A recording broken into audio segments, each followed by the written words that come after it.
most videos about high-paying remote jobs skip the part that actually matters. They show you the income range, tell you the role is in demand, and leave out the fact that getting hired requires passing a standardized proctored exam that a lot of people fail. That's what this video is about. Not jobs you can talk your way into. Not jobs where a good cover letter makes up for a gap in credentials. Jobs where there is a specific test issued by a recognized industry body that you either pass or you do not. And passing it is what moves you from the application pile to the interview. 3 jobs, 3 exams, no shortcuts. And before we go any further, this video does not guarantee employment, income, or any specific outcome. These are realistic paths for people willing to put in real preparation time. Your results will depend on the effort you bring, the market you are in, and how deeply you develop the skill. No guarantees. Let's get into it. Here is why these roles pay what they pay. In technology, healthcare, and enterprise software, being wrong is expensive. A misconfigured IT system exposes a company to a security breach. A billing code entered incorrectly triggers a denied insurance claim or a federal audit. A CRM platform managed by someone who does not understand it costs a company in missed revenue and broken workflows. These industries cannot afford to hire on faith, so they rely on standardized exams, tests designed and maintained by industry bodies as a filter. Pass the exam, and employers have a baseline of confidence in what you know. Skip it, and you are competing against people who did not. That is the structure we are working with today. All 3 jobs are remote, all 3 are credential gated, and all 3 have realistic paths in for people without a 4-year degree. Job number 1, IT support specialist. An IT support specialist, also called a help desk technician or IT support technician, is the person who keeps an organization's technology running. When an employee cannot connect to the network, when a system update breaks something, when a new hire needs a laptop configured and access permissions set up, IT support handles it. At the remote level, this means working through ticketing systems, remote desktop tools, and secure connections to diagnose and resolve technical issues for users who may be spread across multiple locations or time zones. Remote work has expanded this demand because distributed workforces create more endpoints to manage, more VPN configurations to troubleshoot, and more devices that need to be secured and monitored from a distance. Every organization that runs on technology, which is virtually every organization, needs people to maintain it. Entry-level IT support is one of the most consistently available remote job categories because the volume of issues never stops, and the work does not require being physically present to resolve most of them. You log into a ticketing system, something like ServiceNow or Jira, and work through a queue of support requests. A user cannot reset their password. A machine will not connect to the domain. A software installation is throwing errors. You document the issue, troubleshoot it, resolve it, and close the ticket. Ticketing and structured documentation are part of the workflow. Some of the work is done through remote desktop tools like AnyDesk or TeamViewer, where you control the user's machine to fix the problem.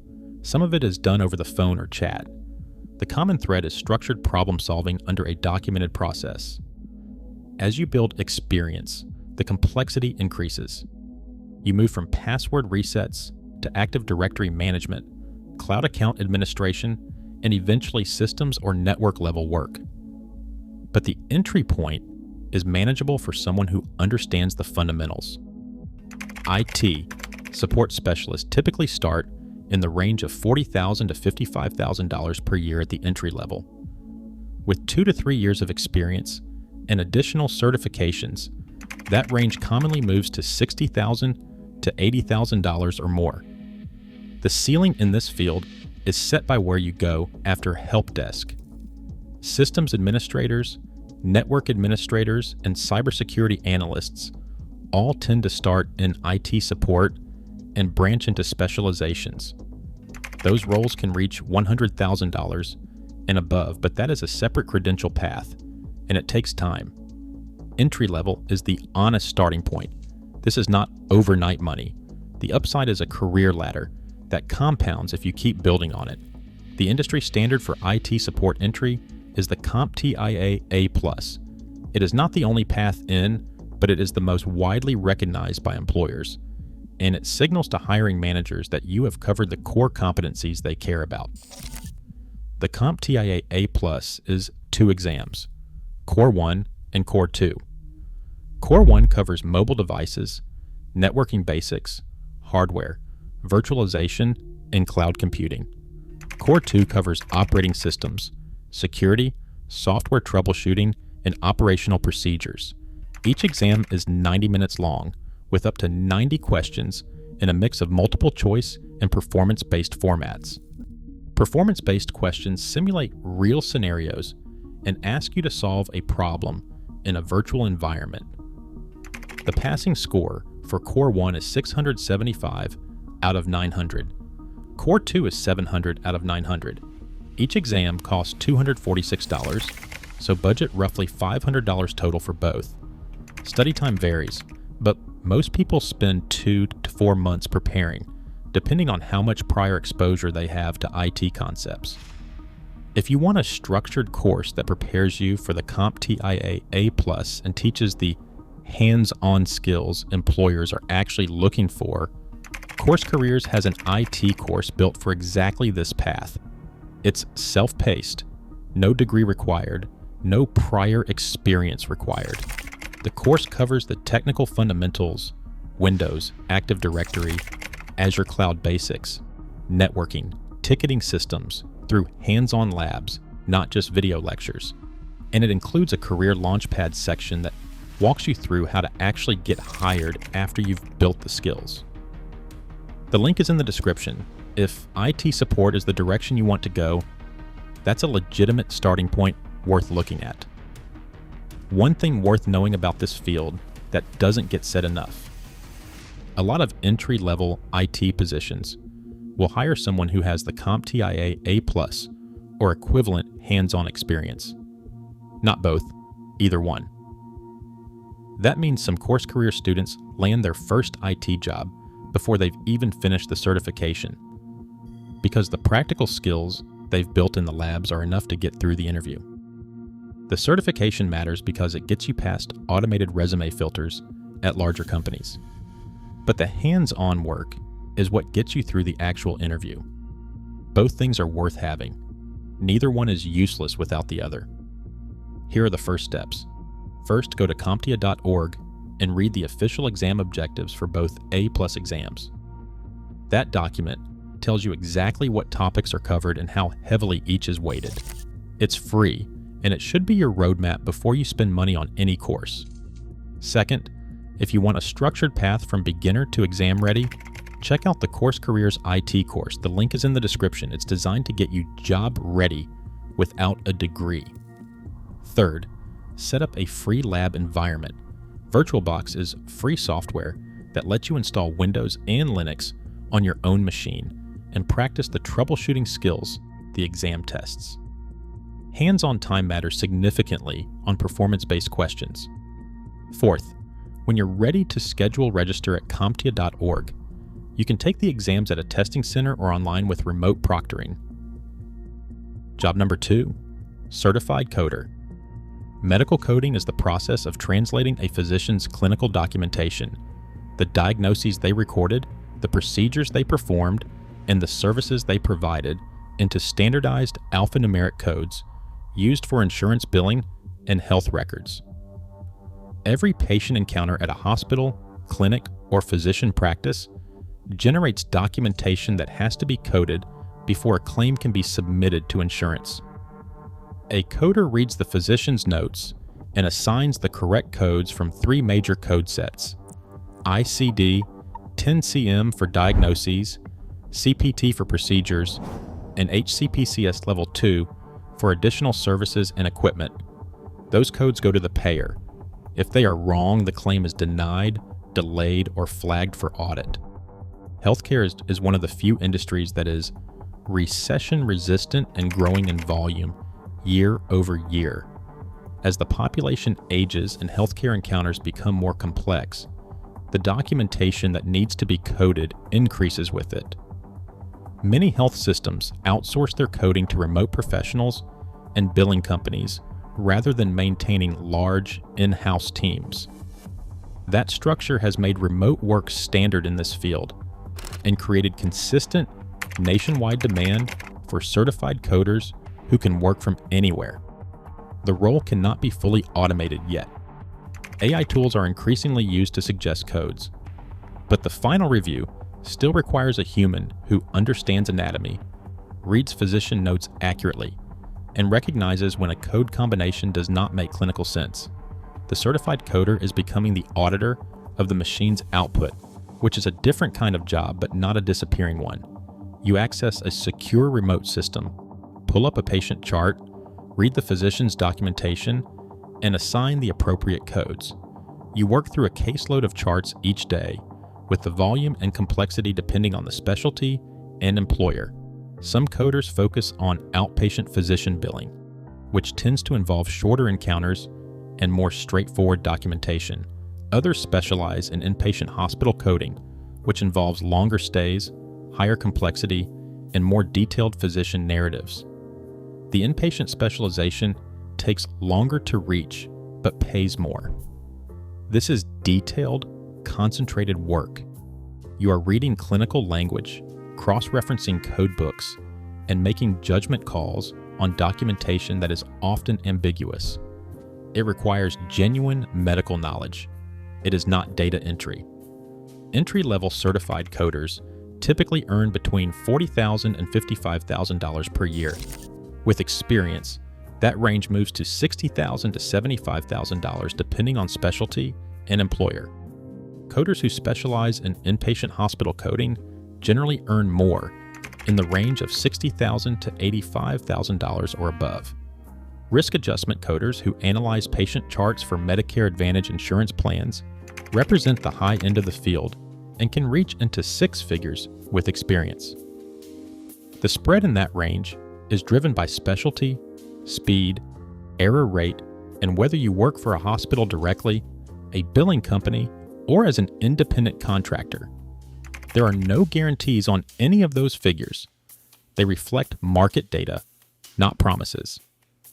The credential that opens the most remote coding opportunities is the Certified Professional Coder, CPC, issued by AAPC, the American Academy of Professional Coders. The exam is 150 multiple choice questions. You have 5 hours and 40 minutes to complete it. The passing score is approximately 70%. It tests diagnosis coding, procedure coding, anatomy and physiology, and compliance. When you pass, you receive the CPCA designation, where the A stands for apprentice. That apprentice status lifts after 2 years of documented coding work experience, at which point it becomes the full CPC credential. The exam fee is around $300 for AAPC members, and higher if you are not a member. Study materials, practice exams, and prep courses are widely available. AAPC offers its own courses. Various community colleges offer accredited medical coding programs, some of which qualify for financial aid. This exam is genuinely difficult. The anatomy and physiology component alone requires serious study. Most people prepare for 3 to 6 months before sitting for it. Do not underestimate the preparation required. Here are the first steps. 1. Go to aapc.com and review the CPC exam guide. Read the exam blueprint, understand the code sets being tested, and get a clear picture of what the preparation commitment looks like before spending money on anything. 2. Choose a study path. AAPC has their own courses. HIMA offers programs as well. Community colleges with medical billing and coding programs are another option, and some are eligible for financial aid. 3. Get familiar with navigating ICD-10-CM and CPT code books. You are allowed to bring physical or digital code books into the exam, and speed matters. Knowing how to find what you need quickly is a skill that needs practice before test day. 4. Once certified, look for remote entry positions posted by hospital systems, billing companies, and healthcare outsourcing firms. Remote work is standard in this field for experienced coders. Job number 3, Salesforce Certified Administrator. Salesforce is the most widely used customer relationship management platform in the world. It manages sales pipelines, customer service workflows, marketing automation, and business analytics for hundreds of thousands of companies across virtually every industry. A Salesforce administrator is the person who maintains and configures that platform for a specific organization. They build the automation rules. They manage user accounts and permissions. They create the reports and dashboards that leadership uses to track performance. When a business process changes, the administrator updates the system to reflect it.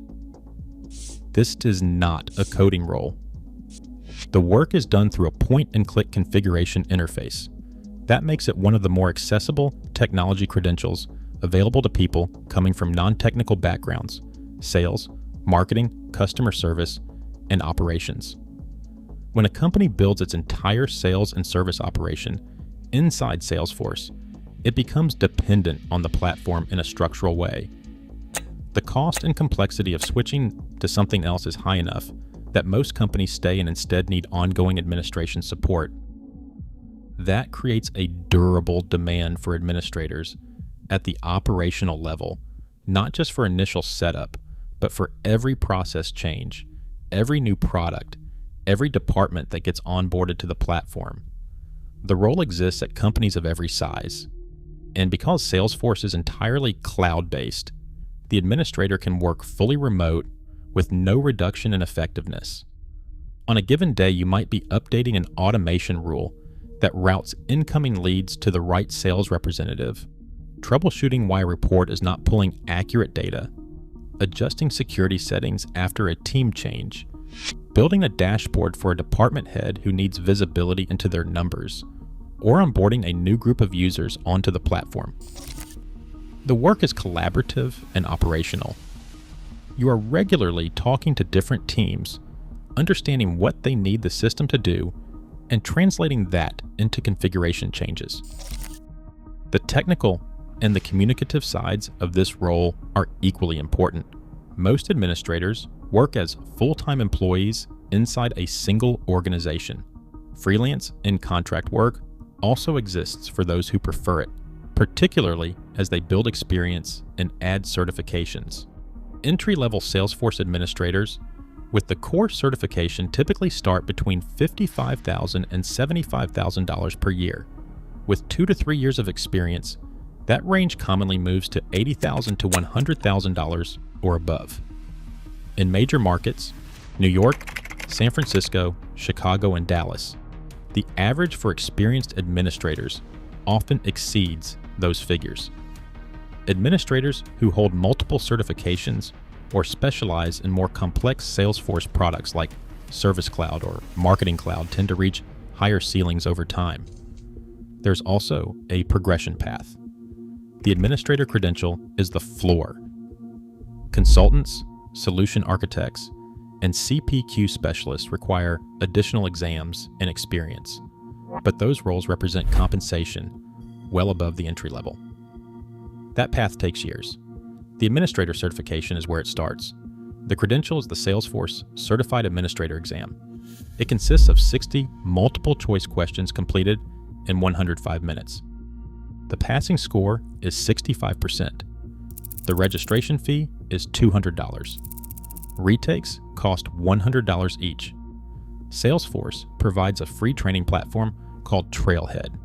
It is structured, well organized, and directly aligned with what the exam tests. You can build hands-on experience inside a free practice environment called a playground, where you configure actual Salesforce features before you ever sit for the test. Trailhead is where virtually everyone who earns this credential starts, and there is no good reason to spend money on external courses before exhausting what Trailhead offers for free. Most people who study with consistency prepare over 2 to 4 months. Some take longer depending on how much time they can commit per week. Here are the first steps. First, go to trailhead.salesforce.com and create a free account. Find the administrator career path and begin working through the learning modules. This is the correct starting point, and it costs nothing. Second, set up a free Salesforce developer org. This is a separate live Salesforce environment from the Trailhead Playground, and it gives you more room to experiment with complex configurations independently. Third, use the official Salesforce Administrator exam guide to check your progress against the tested topics. The exam guide tells you what is covered and how much weight each section carries. Do not guess about what matters.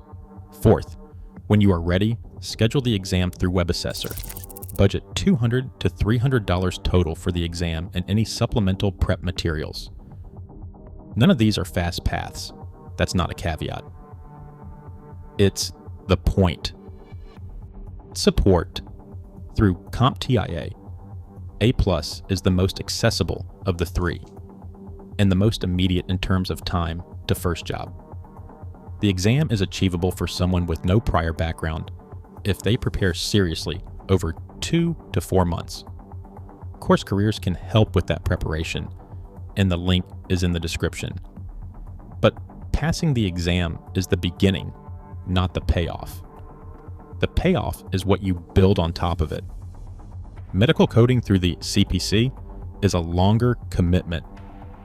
The anatomy and coding systems require real study, and the apprentice period means you are building toward the full credential over 2 years of actual work. The people who do well in this field are the ones who find the clinical detail genuinely interesting, not just the income. Salesforce administration has the most accessible technical barrier to entry. No coding required, but the market rewards depth. The first certification gets you in the door. What you build from there determines your long-term ceiling. Pick one direction. Go deep. Don't start all three. Results depend on your effort, your market, and the time you invest in the skill, not just on passing the exam. These are realistic paths, not promises. One thing you can do today, go to the official exam page for whichever role interests you most, and read the exam blueprint, not a course, not a prep video. The actual document tells you exactly what is tested, how it is weighted, and what you would be committing to. That is 10 to 15 minutes of reading that will give you a clearer picture than most hour-long videos will. The Course Careers IT course is linked in the description. It's a legitimate, structured path toward CompTIA A+, and the hands-on skills employers are looking for in that role. And if there is a remote job category you want me to break down, something specific you've been curious about or trying to figure out how to get into, drop it in the comments. Your feedback helps determine which videos get made. If this was useful, subscribe. I post breakdowns like this every week. That is it for today. Pick one path. Take one step. I will see you in the next one.